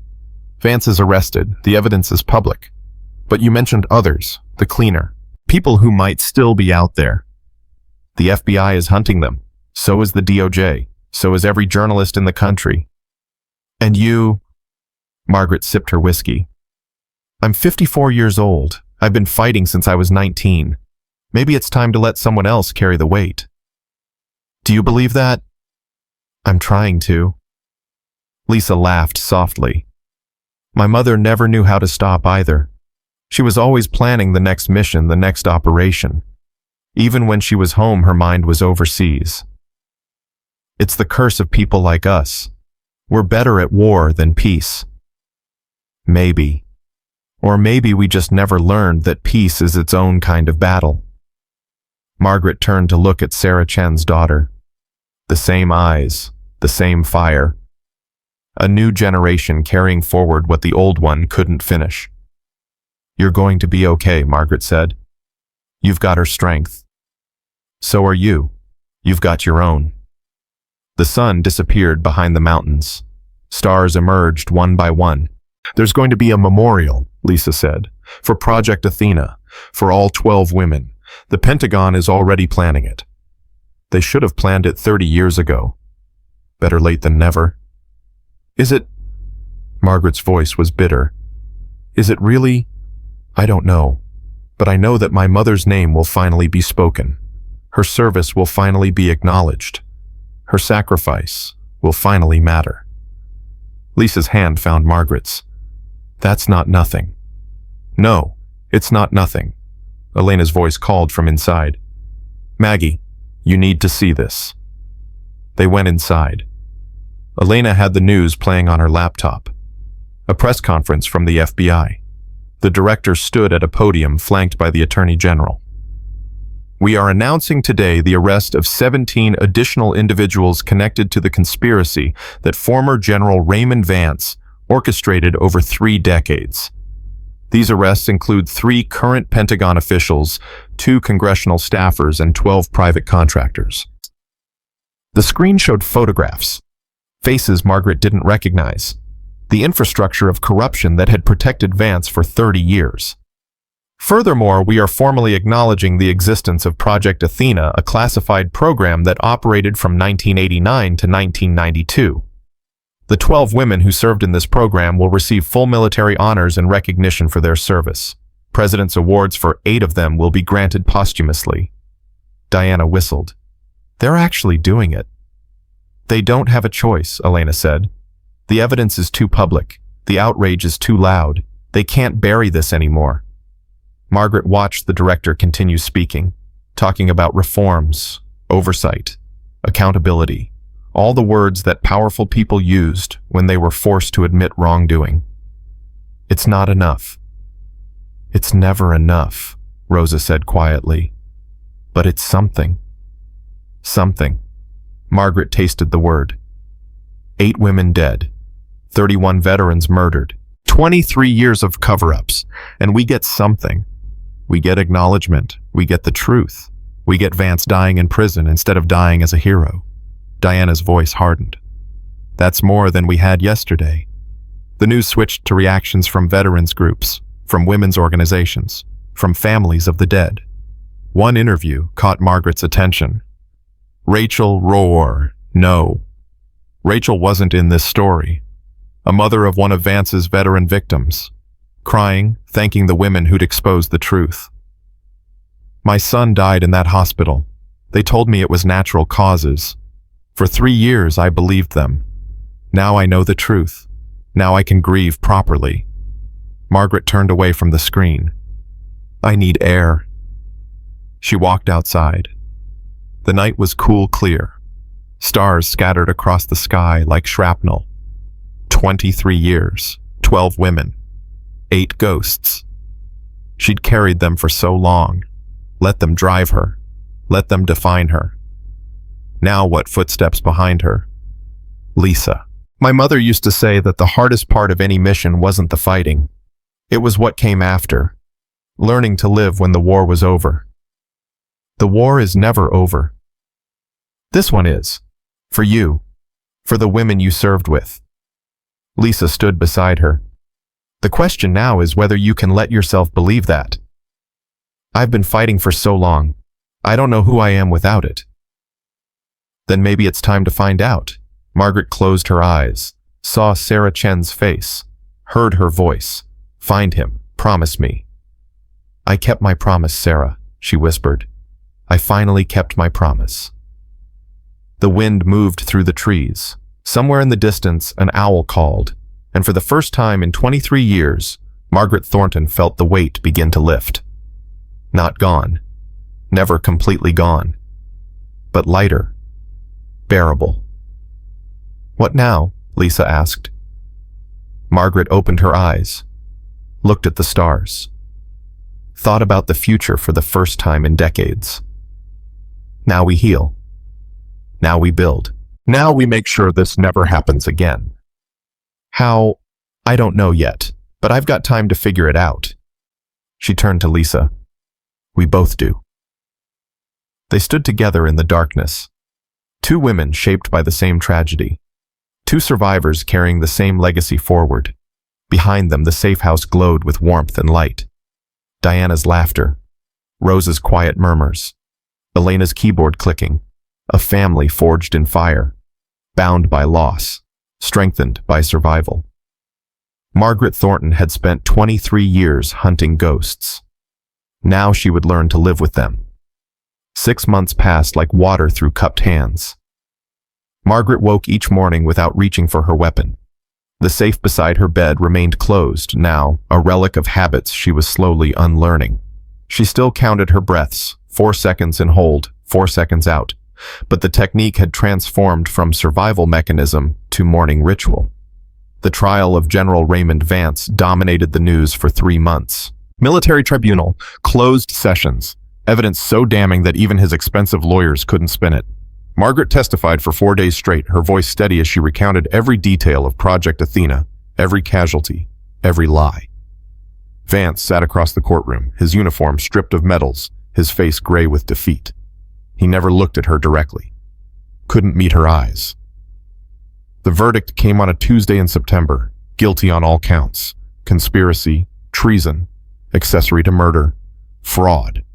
The judge, a retired admiral with 30 years of service, delivered the sentence with barely contained contempt. General Vance, you betrayed everything this uniform represents. You murdered American soldiers to advance your career and protect your ideology. You will spend the remainder of your natural life in federal custody with no possibility of parole. Margaret watched them lead him away in chains. The man who'd ordered Sarah Chen's death. The architect of 23 years of suffering, reduced to a prisoner number and a cell. It should have felt like closure. It didn't. Diana found her afterwards standing outside the courthouse while reporters shouted questions. You okay? I thought I'd feel different, lighter, something. And you don't? I feel empty. Margaret watched Vance's prison transport disappear into traffic. He's gone. The mission is over. And I don't know what to do with myself. Diana put a hand on her shoulder. Then we figure it out together. Same way we've done everything else. The memorial ceremony took place at Arlington National Cemetery on a crisp October morning. 12 headstones newly installed in a row. 12 names that had been classified for 3 decades finally carved in white marble for the world to see. Lieutenant Commander Sarah Chen at the center, flanked by the women who'd served and died beside her. Margaret stood before them in her dress uniform, the first time she'd worn it since leaving active duty. The medals on her chest felt heavier than she remembered. Diana was beside her, Rosa, Elena, Lisa Chen wearing her mother's Navy Cross, and behind them a crowd that stretched across the cemetery grounds. Veterans, active duty soldiers, congresswomen, journalists, families of the fallen, thousands of people who'd traveled from across the country to witness this moment. The Secretary of Defense spoke first. Hollow words about sacrifice and service. Political language designed to sound meaningful without admitting fault. Margaret barely listened. Then it was her turn. She approached the podium, looked out at the sea of faces, felt the weight of 30 years pressing down on her shoulders. I'm not good at speeches. Her voice carried across the silent crowd. I'm a soldier. I was trained to act, not to talk. But today, I need to try. She pulled out the photograph. 12 faces. 8 ghosts. These women were my sisters, not by blood, but by something stronger. We trained together, bled together, believed together that we could prove women belonged on the battlefield. She pointed to each headstone as she spoke their names. Lieutenant Commander Sarah Chen, commanding officer, bravest person I ever knew. She took 3 bullets pushing me behind cover. Died in my arms, whispering about duty and honor. Her voice cracked. She steadied it. Senior Chief Adrian Washington, best damn navigator in the Navy, could find her way through a sandstorm with her eyes closed. Chief Petty Officer Maria Santos, medic, saved more lives in training than most people save in careers. Petty Officer First Class Jennifer Brooks, communications specialist, could hack into anything, anywhere, anytime. She continued through all 8 names, all 8 lives, all 8 stories cut short by greed and cowardice. These women didn't die in combat. They were murdered, betrayed by men who decided their lives were acceptable losses for political convenience. Murmurs rippled through the crowd. For 23 years, their names were classified. Their service was erased. Their families were told lies. And the men responsible were promoted, decorated, protected. Margaret's hands tightened on the podium. That ends today. Today the world knows their names. Today their killers face justice. Today we honor what they sacrificed and acknowledge what they deserved. She looked at Lisa Chen standing in the front row with tears streaming down her face. Lieutenant Commander Chen had a daughter, Lisa Chen. She spent 15 years investigating her mother's death, fighting a system that wanted her to stay silent. Without her courage, without her persistence, none of this would have happened. The crowd applauded. Lisa nodded, unable to speak. To the families of the fallen, I'm sorry. I'm sorry it took so long. I'm sorry we couldn't protect them. I'm sorry that justice comes wrapped in grief instead of prevention. Margaret paused, gathered herself for the final words. But I want you to know something. Your daughters, your sisters, your mothers, they mattered. Their service mattered. Their sacrifice mattered. And as long as any of us are breathing, we will make sure the world never forgets. She stepped back from the podium, raised her hand in a slow, perfect salute. Diana joined her. Rosa, Elena, Lisa, and then like a wave, the entire crowd rose. Thousands of hands raised in salute, a moment of unified reverence that transcended politics, transcended ideology, transcended everything except pure, undiluted honor. The ceremony ended with taps. Margaret stood at attention as the notes floated across the cemetery. As the sound faded, she felt something shift inside her. Not healing, not forgiveness, but the beginning of both. Lisa found her afterward standing alone before Sarah Chen's headstone. That was beautiful. I meant every word. I know. That's what made it beautiful. Lisa placed her hand on her mother's marble. She would have been proud of you. She would have been prouder of you. You finished what she started. We finished it together. They stood in silence, mother and daughter reunited through memory. What now? Lisa asked finally. Margaret had been asking herself the same question for months. Now finally, she had an answer. I got a call from the Pentagon yesterday. They want to restart Project Athena, officially, this time. Full integration into naval special warfare. They asked me to help design the training program. You said yes. I said I'd think about it. And Margaret looked at the headstones, at the names of women who died, proving what everyone now accepted as obvious. I'm going to say yes, but I have conditions. What conditions? The program gets named after Sarah Chen.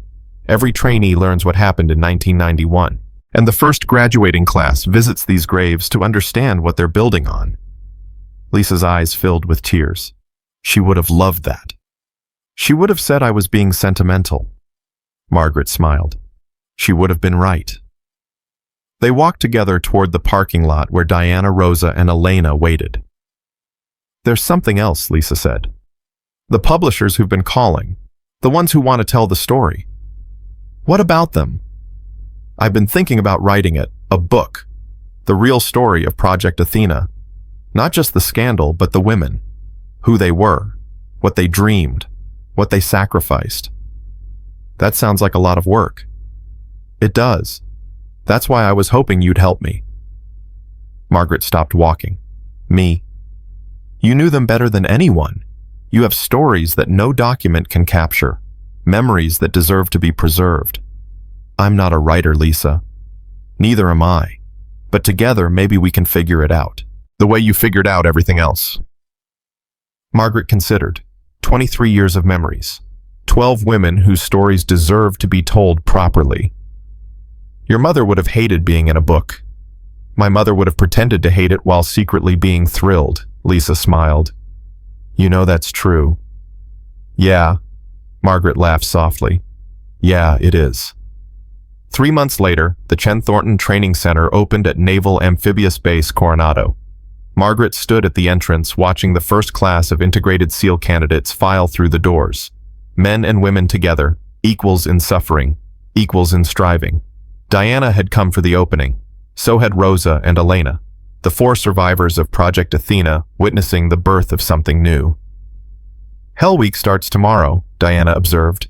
Half of them won't make it. That's the point. You really think this will be different, that they won't face the same resistance we did? Margaret watched a female candidate help a male teammate with his gear, saw the camaraderie that existed without question or qualification. It's already different. We made it different. Rosa approached uncharacteristically animated. There's someone asking for you. Says she came all the way from San Diego. Maya Torres rolled up in her wheelchair, a grin splitting her face. Master Chief, been a while. Maya. Margaret embraced her. What are you doing here? I got accepted into the VA's new patient advocacy program, the one that was created after the Obsidian scandal. Maya's eyes sparkled with purpose.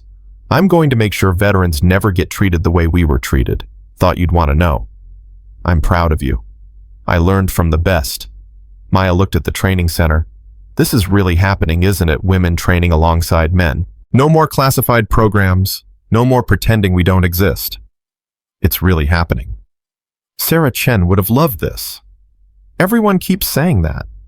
Because it's true. Margaret looked at the sky. Clear, blue, infinite. Yeah, it's true. The book came out 18 months after the memorial. Project Athena, The Women Who Changed Warfare, hit bestseller lists immediately. Lisa Chen's writing and Margaret's memories combined into something neither could have created alone. The reviews praised its unflinching honesty, its emotional depth, its refusal to sanitize either the heroism or the tragedy. Margaret did interviews reluctantly, talk shows, news programs, podcasts, each one asking the same questions. How do you want to be remembered? She gave the same answer every time. I don't want to be remembered. I want them to be remembered. Sarah, Adrienne, Maria, Jennifer, all of them. I'm just the voice that survived long enough to tell their story. But the world remembered her anyway. Master Chief Margaret Thornton, the woman who took down a 3-star general, the warrior who proved that age was just a number, the ghost who emerged from the shadows to claim justice. She didn't feel like a hero. She felt like a survivor carrying the weight of those who didn't make it. That was enough. The letter arrived on a Tuesday in spring. No return address. Handwritten. The envelope showed signs of having traveled through multiple postal systems. Margaret opened it alone in her apartment. Master Chief Thornton, you don't know me, but I know you. I was hired to stop your investigation before you reached Vance. I failed. Kane's death was supposed to silence everyone. Instead, it amplified everything. I've spent my career cleaning up messes for powerful people. I've never questioned my orders. I've never hesitated. Until you. Watching you at the gala. Watching you fight through Vance's security. Watching you refuse to quit despite the odds something changed in me. I'm done. Done with the shadows. Done with being a weapon for corrupt men. Done pretending that following orders absolves me of guilt. I'm turning myself in. The FBI will have me by the time you read this. I'm going to testify about everyone I worked for, every operation, every target. I want you to know something. Your commander, Sarah Chen. She wasn't just a liability to Vance. She was building evidence of a larger conspiracy, higher than the Pentagon, higher than Congress. She was killed because she was getting too close. I don't have details. I don't know how deep it goes, but I know there are still people who should be afraid. What you started isn't finished. But I think you already know that. The cleaner. Margaret read the letter 3 times. Then she called Elena. We have a problem. What kind of problem? The kind that means we're not retired yet. Silence on the line. Then, I'll make coffee. Sounds like it's going to be a long night. The FBI confirmed it within hours. The cleaner real name Marcus Webb had surrendered at their field office in Chicago. His testimony implicated 17 additional individuals, including 2 sitting members of Congress and a senior official at the NSA. It's bigger than we thought, Elena reported, her face illuminated by multiple screens. Webb's intel suggests a network that's been operating since the Cold War. Shadow government stuff. The kind of conspiracy theories that turn out to be true. Diana cracked her knuckles. So what do we do? We're in our 50s. We've done our part. We could let the FBI handle it. Could you really walk away knowing there are more Vances out there? Margaret looked at Sarah Chen's photograph, at the face of a woman who died fighting the same corruption that still existed. No, I couldn't. Then we keep fighting. We keep fighting. Rosa spoke up, her voice carrying rare emotion. Sarah Chen died trying to expose this. We owe it to her to finish what she started. Agreed. Lisa Chen stepped forward, her mother's determination blazing in her eyes. Whatever it takes, however long it takes, we finish this. Margaret looked at her team, 4 women over 50, 1 young warrior carrying forward a legacy, and the ghost of a commander who refused to stay buried. Then let's get to work. The final scene played out at Arlington Cemetery 1 year after the memorial. Margaret stood before Sarah Chen's headstone in the early morning light, alone, the way she preferred these visits. There's more to do, Commander. There's always more to do. She placed fresh flowers on the marble, white lilies, Sarah's favorite. The training center is thriving. 47 women have completed SEAL qualification since it opened. 47, Sarah. Can you imagine? Wind rustled through the trees. The flag snapped on its pole. Lisa's doing well. The book changed a lot of lives. She's talking about writing another one. About the ongoing investigation. About the network we're still dismantling. Margaret knelt her knees, protesting in ways they hadn't 20 years ago.